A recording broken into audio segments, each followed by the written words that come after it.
visittemples.com அப்படிங்கிற ஒரு website வலைதளம் வந்து கோவில்களை பற்றி எல்லா விவரங்களையும் சொல்லும். அந்த கோவிலுக்கு எப்படி சென்றடையலாங்கிறதுக்கு ஒரு கூகுள் வரைபடம் கொடுத்துருக்கோம். அது தவிர வானிலை அறிக்கை எங்கே போகிறதுக்கு ஏற்ற தருணத்தை வந்து காட்டும். அது தவிர ஒரு வீடியோ லிங்க்கும் இருக்குது. அந்த வீடியோ லிங்க் மூலமாக அந்த கோயிலை பற்றி நிறைய தெரிஞ்சுக்கலாம். இன்றைக்கி visittemples.com வெப்சைட் மூலிமா நம்ம தமிழ்நாடு நாகப்பட்டினத்தில் இருக்கிற ஸ்ரீ சவுந்தரராஜ பெருமாள் கோயிலை பற்றி தெரிஞ்சுக்க போகிறோம். இப்போ பார்க்கறதுக்கு இந்த கோயில் ஜன நெருக்கடி மிகுந்த ஒரு இடத்துல இருந்தாலும் அந்த காலத்தில் இது சோழ மன்னர்களால் காவேரியோட ஒரு கிளை நதியான விருத்த காவேரியோட கரையில் கட்டப்பட்ட கோயிலாகும். கோயிலுக்கு வெளியில் தகர ஷீட்டு போட்டு இறக்கியிருக்கா பக்தர்களை வெயில் மழையிலேருந்து பாதுகாக்கிறதுக்கு. அதை தாண்டி போனால் ஒரு 4 கால் மண்டபம் இருக்குது.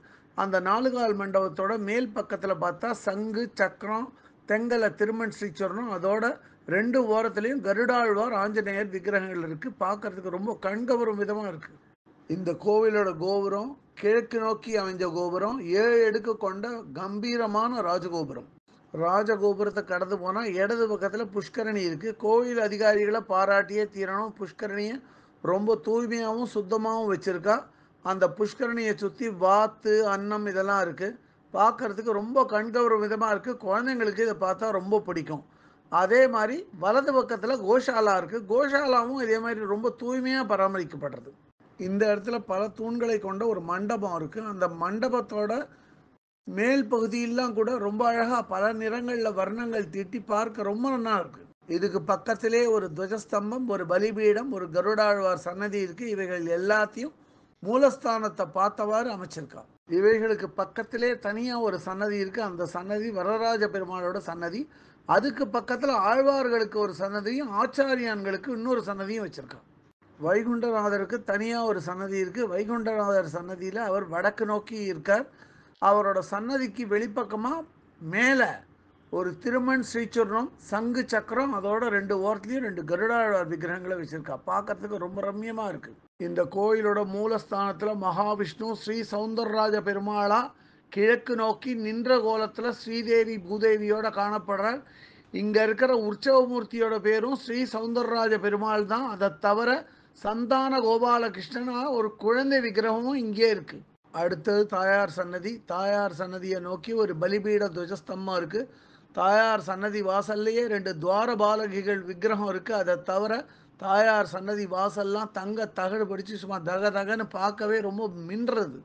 தாயார் சன்னதி பல தூண்களை கொண்ட ஒரு மண்டபத்தில் இருக்குது. தாயார் வந்து தன்னோட சன்னதியில் தாமரைப்பூ மேலே அமர்ந்த கோலத்தில் காணப்படுறா.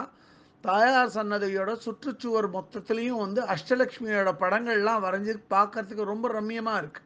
இந்த கோயிலோட இன்னொரு விசேஷம் என்னென்னா இங்கே இருக்கிற ஆண்டாள் சன்னதி வாசல்லையும் ஒரு துவஜஸ்தம்பம் வச்சுருக்கா. அதே மாதிரி ஸ்ரீனிவாச பெருமாளுக்கு தனியாக ஒரு சன்னதி இருக்குது. இந்த கோயிலோட வடக்கு பக்கத்தில் ஒரு பரமபத வாசல் அதாவது சொர்க்க வாசல் இருக்குது. அந்த இடத்துல சின்னதாக தெற்கு நோக்கிய ஒரு ராஜகோபுரத்தை அமைச்சிருக்கா. இது வந்து வைகுண்ட ஏகாதசி போன்ற விசேஷ நாட்களில் மட்டும் திறப்பாள். இங்கே ராமருக்கு தனியாக ஒரு சன்னதி இருக்குது.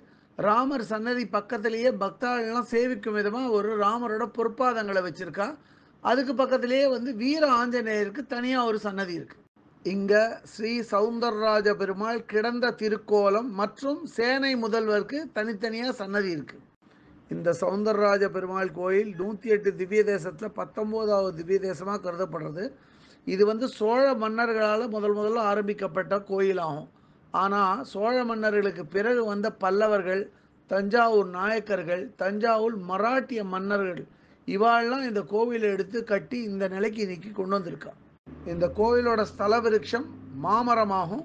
இந்த கோயிலோட புண்ணிய தீர்த்தத்தோட பேர் சார புஷ்கரணி. இந்த கோயிலை பற்றிய இதர விவரங்கள் வேணும் அப்படின்னா www.visittemples.com அப்படிங்கிற வெப்சைட்டுக்கு போயிட்டு இந்த கோயிலை பற்றிய எல்லா விவரங்களையும் ஆங்கிலத்தில் வந்து படிக்கலாம்.